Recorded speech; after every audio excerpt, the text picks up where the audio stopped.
Assalamualaikum warahmatullahi wabarakatuh.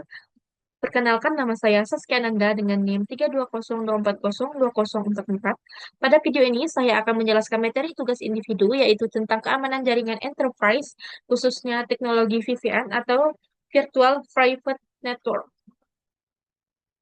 Pembahasan saya akan mencakup definisi, konsep kerja, tujuan, dan fungsi jenis-jenis VPN, protokol yang digunakan, contoh penerapan di dunia nyata, serta software dan hardware yang biasa digunakan.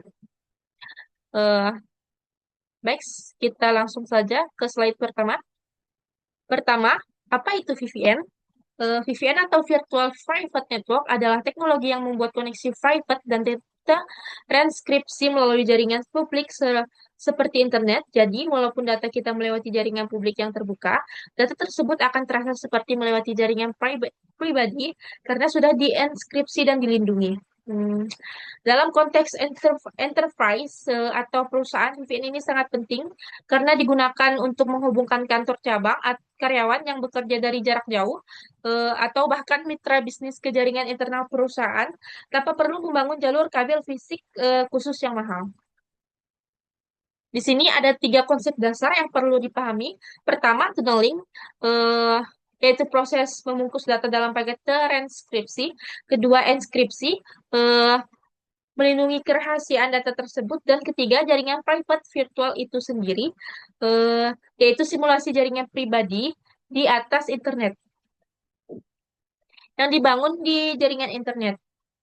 Eh, Baik, selanjutnya kita ke slide kedua, konsep kerja VPN. Eh, Prosesnya ada 4 langkah. Langkah pertama, perangkat pengguna misalnya laptop karyawan atau router di kantor cabang memulai koneksi VPN. Langkah kedua, data yang akan dikirim dibungkus dan dienkripsi oleh software VPN client. Proses ini disebut encapsulation dan enkripsi. Langkah ketiga, paket data yang sudah transkripsi ini dikirim melalui jaringan internet melewati apa yang kita sebut tunel atau terowongan virtual. Yang keempat, di sisi tujuan ada VPN gateway atau server yang menerima data tersebut, mendeskripsinya, lalu meneruskannya ke jaringan internal. Hasil akhirnya, pengguna akan merasa seolah-olah perangkatnya terhubung langsung ke jaringan internal kantor, padahal secara fisik dia bisa saja berada jauh sekali, bahkan di negara lain, dan yang penting seluruh proses ini aman dan transkripsi dari ujung ke ujung. Selanjutnya, tujuan dan fungsi VPN dalam enterprise. Hmm, Lalu, apa tujuan dan fungsi VPN bagi perusahaan? Saya akan jelaskan 6 poin utama.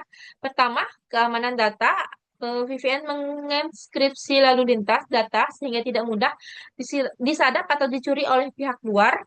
Yang kedua, privacy dan anonimitas. VPN menyembunyikan alamat IP asli dan aktivitas pengguna dari jaringan publik.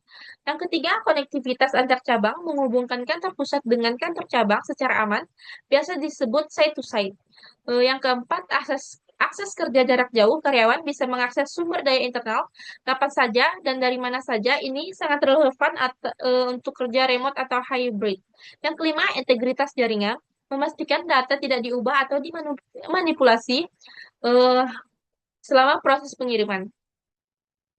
Dan keenam, efisiensi biaya. VPN menggantikan kebutuhan jalur sewa private atau liset lain yang harganya sangat mahal dan dengan memanfaatkan infrastruktur internet yang sudah ada. Selanjutnya, jenis-jenis VPN. Yang pertama, remote access VPN ini menghubungkan satu perangkat pengguna, misalnya laptop karyawan, eh, ke jaringan kantor melalui internet. Jenis ini paling umum digunakan untuk kerja jarak jauh atau WFA. Contohnya, karyawan mengakses server kantor dari rumah. Yang kedua, site to site VPN ini menghubungkan dua jaringan atau dua kantor secara permanen. Misalnya kantor pusat di Jakarta dengan kantor cabang di Surabaya melalui gateway VPN di masing-masing sisi. Yang ketiga, client-based VPN, yaitu VPN yang memerlukan aplikasi atau software. VPN client yang harus diinstal di perangkat pengguna, contohnya Cisco, AnyConnect, atau OpenVPN client. Dan yang keempat, client-less VPN yang bisa diakses langsung melalui browser web. tanpa perlu diinstalasi software tambahan. Biasanya digunakan untuk akses ke aplikasi tertentu saja, contohnya portal SSL, VPN berbasis web. Selanjutnya, protokol VPN yang umum digunakan. Untuk menjalankan VPN dibutuhkan protokol tertentu. Beberapa protokol yang umum digunakan di lingkungan enterprise antara lain IPSec yang mengeskripsi seluruh paket IP dan sering dipakai untuk site-to-site VPN karena keamanannya tinggi. SSL atau TLS VPN yang berjalan di atas protokol web aman HTTPS dan umum digunakan untuk remote access karena mudah diakses melalui browser. OpenVPN solusi open source yang fleksibel dan bisa berjalan di berbagai platform. Whiteboard protokol yang lebih modern dengan kode yang lebih ringkas sehingga performanya lebih cepat. Dan L2TP atau IPsec kombinasi tunneling L2TP dengan enkripsi IPsec yang stabil dan digunakan banyak sistem operasi. Pemilihan protokol ini disesuaikan dengan kebutuhan keamanan performa dan kompatibilitas perangkat di perusahaan masing-masing. Selanjutnya, contoh penerapan VPN di enterprise. Sekarang saya akan beri contoh penerapan VPN di dunia nyata. Pada diagram ini, kita bisa lihat kantor pusat atau data center di tengah terhubung dengan kantor cabang melalui tunel VPN site to site di sebelah kiri dan terhubung dengan karyawan remote melalui tunel VPN remote access di sebelah kanan. Semuanya melalui jaringan internet. Contoh nyatanya, di sektor perbankan, VPN digunakan untuk menghubungkan kantor cabang ke pusat, data secara aman demi melindungi transaksi nasabah. Di perusahaan multinasional, VPN memungkinkan tim yang berada di berbagai negara untuk mengakses sistem internal yang sama. Dan dalam konteks kerja hybrid atau work from home, VPN memungkinkan karyawan mengakses file server kantor dari rumah dengan tetap aman. Selanjutnya, software atau tools VPN Enterprise. Eh, dari sisi software atau tools, beberapa yang umum digunakan lingkungan interface antara lain Cisco AnyConnect, OpenVPN, FortiClient, dan Fortinet Palo Alto Global Protect, Whiteboard, dan Microsoft Always On VPN.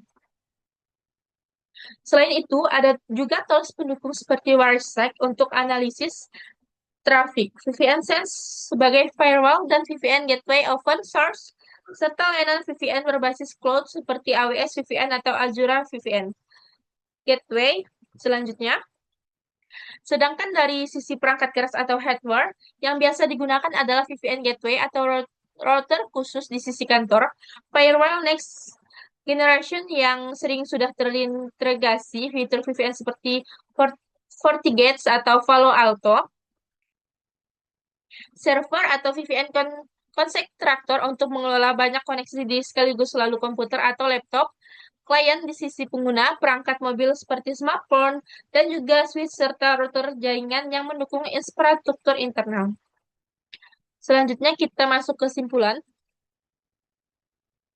Sebagai kesimpulan, VPN adalah solusi kunci dalam keamanan jaringan enterprise yang menjamin kerahasiaan, integritas, dan aksesibilitas data melalui jaringan publik terhadap berbagai jenis VPN yang dapat dipilih sesuai kebutuhan organisasi, dan implementasinya memerlukan kombinasi protokol, software, serta hardware yang saling mendukung. Dengan VPN, perusahaan dapat mendukung kerja jarak jauh, menghubungkan kantor cabang, dan menjaga keamanan tanpa biaya infrastruktur fisik yang mahal. Demikian penjelasan saya mengenai keamanan jaringan enterprise, khususnya VPN. Terima kasih atas perhatiannya. Wassalamualaikum warahmatullahi wabarakatuh.